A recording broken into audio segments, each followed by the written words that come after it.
Plus de 100 bateaux ont pris le départ mardi pour une nouvelle édition de la légendaire course à la voile en équipage entre Sydney et Hobart, avec des orages comme invités de dernière minute. Des éclairs et des précipitations ont touché le port de Sydney quelques minutes avant le départ, pour les 103 voiliers embarqués dans un trajet de 628 000 marins, un peu moins de 1200 km, via le détroit de Bass.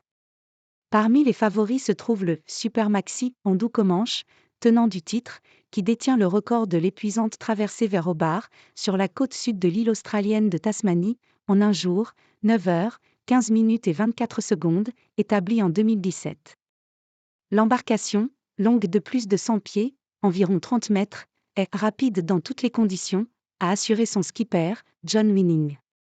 D'ailleurs, Andoux-Comanche a pris la tête de l'épreuve après 4 heures de course mardi, comptant une avance de moins d'1 mille nautique.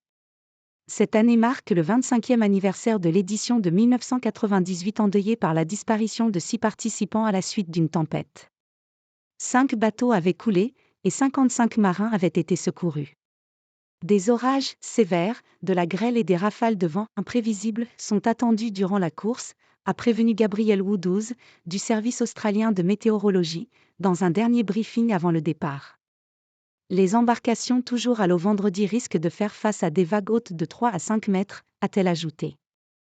L'équipage du Super Maxi Low Connect apparaît comme l'un des principaux adversaires d'Andoux-Comanche, après avoir terminé à la 2e place lors des 3 dernières éditions.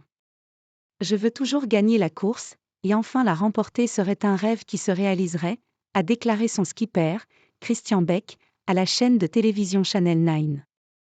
Le départ est génial, et le pub à la fin est génial aussi, donc j'aime toute la compétition, a-t-il poursuivi.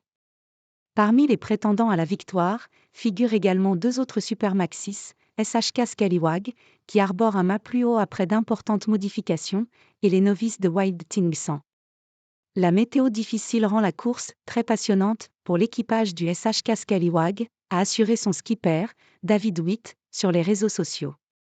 La course devrait durer plusieurs jours pour les dizaines de petits voiliers également en compétition, dont le classement dépend de handicaps liés à la taille de l'embarcation.